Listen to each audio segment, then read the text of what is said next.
सब्जी वाले के भी नखरे हो गए हैं। बोल रखा 10 बजे तक आ जाया कर, अब तक नहीं आया है। आंटी जी नमस्ते। नमस्ते पूजा बेटा, कैसी हैं?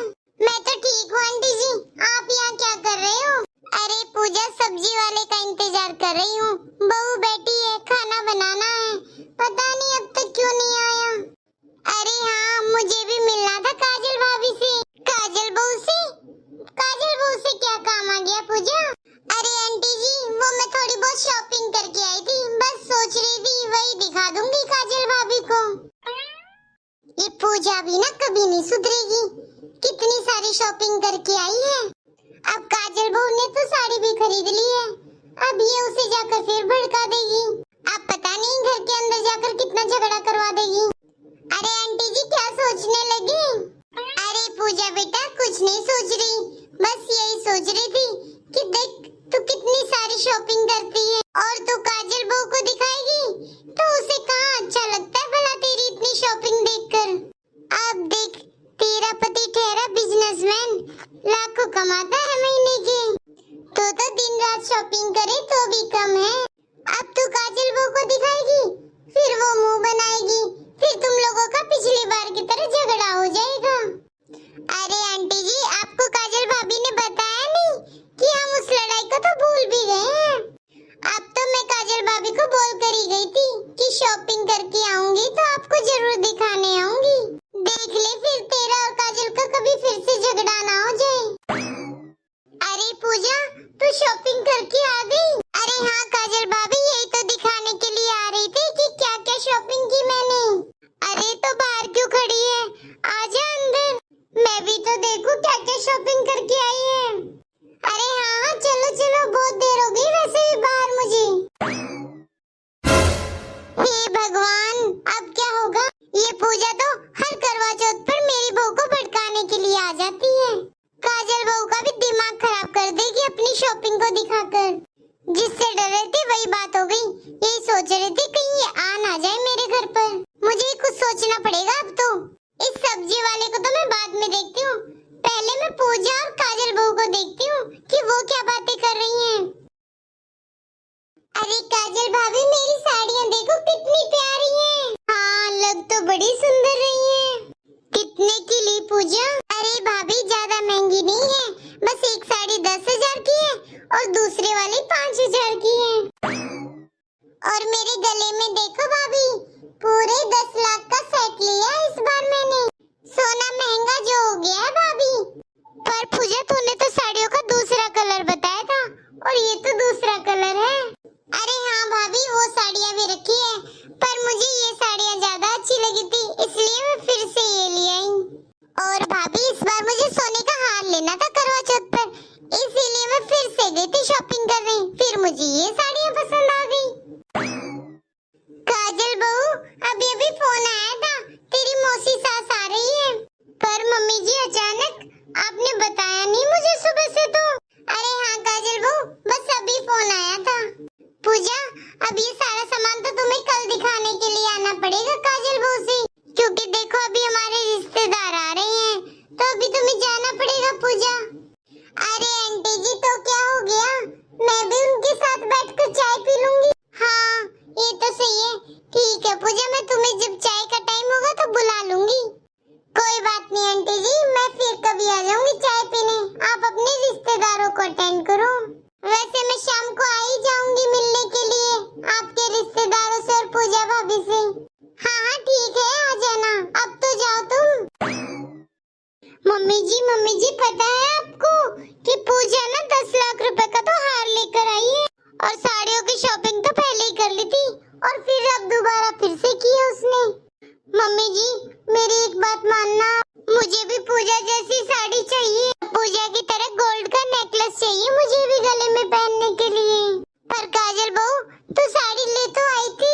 हाँ मम्मी जी, ले तो आई थी, लेकिन मम्मी जी पूजा की साड़ियों के सामने मेरी साड़ी बिल्कुल फीकी लग रही है।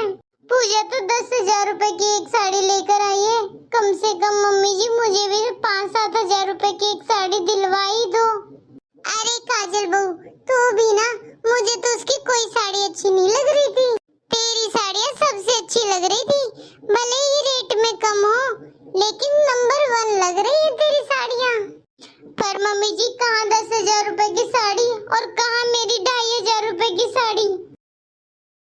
पर मम्मी जी कहाँ 10,000 रुपए की साड़ी और कहाँ मेरी 2,500 रुपए की साड़ी। मम्मी जी मैं भी आपकी इकलौती बहू हूँ, मुझे भी चाहिए कुछ हैवी सी साड़ी और हैवी सी ज्वेलरी। मैं भी हमारी पड़ोसन से अच्छी लगना चाहती हूँ।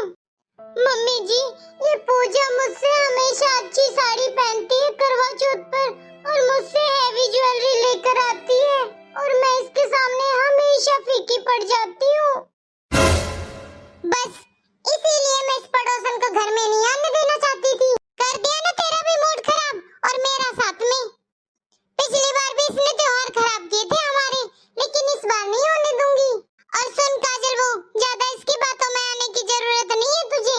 जा अब जाकर खाना बना ले, बहुत देर हो गई है, घर में जो पड़ा वही बना ले, कोई नहीं आ रहा सब्जी वाला। मम्मी जी बात ऐसी है, पूजा से अच्छी साड़ी नहीं आ जाएगी ना मेरी जब तक मैं भी खाना नहीं बनाऊंगी आज। अब ना तो मैं खाना बनाऊंगी और ना ही खाना खाऊंगी। जिसका डर था वही हुआ, अब खाना भी मुझे बनाना पड़ेगा। पता नहीं और क्या क्या होगा व्रत तक। तो आजकल ये करवा चौथ का व्रत कम, कंपटीशन ज्यादा होने लगा है। सबसे अच्छी साड़ी मेरी होनी चाहिए, सबसे अच्छी ज्वेलरी मेरी होनी चाहिए। इतनी भूख लगी है, अब खाना भी मैं ही बनाऊं। लगता है अब तो बहू मानेगी ही नहीं। अरे मम्मी आप किचन में? अरे सूरज बेटा तू आ गया, तेरा इंतजार कर रही थी। चल जल्दी खाना खा ले, थक गई हूँ मैं भी खड़े खड़े। हाँ मम्मी आ तो गया हूँ, पर आज क्या स्पेशल बना रहे हो जो आप रसोई में हो? काजल कहीं गई है क्या? अरे नहीं नहीं सूरज बेटा, काजल कहीं गई नहीं है। काजल आजकल हड़ताल पे है। हड़ताल पे? समझा नहीं मैं। अरे काजल ने बोला कि वो खाना नहीं बनाएगी, ना ही घर का कोई काम करेगी। क्यों, ऐसा क्या हो गया? अरे बहू तो बिल्कुल ठीक थी, पर तुझे तो पता ही है अपनी पड़ोसन पूजा का। वो आ गई और दिखाने लगी करवा चौथ पर क्या क्या खरीद कर लाई है। बस काजल को तो पिछली बार की तरह ही भूत सवार हो गया है। मैं तो कहती हूँ बेटा पिछली बार तो मना तो लिया था कुछ कहकर, लेकिन इस बार तो तांडव कर रही है काजल बहू भी। कह रही है जब तक मेरी जिद पूरी नहीं होगी जब तक तो मैं खाना भी नहीं खाऊंगी। अब तू बता उसकी जिद कहाँ तक पूरी करूं। अब वो पूजा तो साड़ी लेकर आई है, सोने का हार भी लेकर आई है, इस बार तो 10 लाख का। तेरी बहू को भी चाहिए अब साड़ी और ज्वेलरी, जा दिला दे। ये काजल भी ना पता नहीं कब सुधरेगी, बच्चों की तरह जिद करने लगती है। और नहीं तो क्या, एक काम करना, मेरे पास पड़े 2-4 हजार रुपए, तू ले जाना और दे देना काजल बहू को। ये काजल भी ना, करता हूँ मम्मी जाकर बात, देखता हूँ क्या कहती है। ठीक है तू बात कर ले, जब तक मैं तेरा खाना लगा दूंगी। सूरज बोल कर तो गया है करता हूँ बात, पर मैंने तो आज तक काजल को बात मानते हुए नहीं देखा सूरज की। काजल बहू को तो मैं जानती हूँ, बड़ी जिद्दी है, मानेगी नहीं जब तक वो खर्च नहीं करा देगी कुछ पैसे। अरे काजल तुम यहाँ क्या कर रही हो? और आज खाना भी मम्मी बना रही है। सुनो जी बात ऐसी है, ड्रामा करने की मेरे सामने जरूरत नहीं है। मैंने सब सुन लिया और मम्मी जी ने तुम्हें सब बता दिया कि मैं किस बात पर क्यों नाराज हूँ। और मम्मी जी क्या कह रही थी, 2-4 हजार रुपए दे देना। मेरा 2-4 हजार रुपए में कुछ नहीं होने वाला है, कम से कम मुझे 3-4 लाख रुपए चाहिए अब। काजल पता भी है कितने रुपए बोल रही है? 3-4 लाख?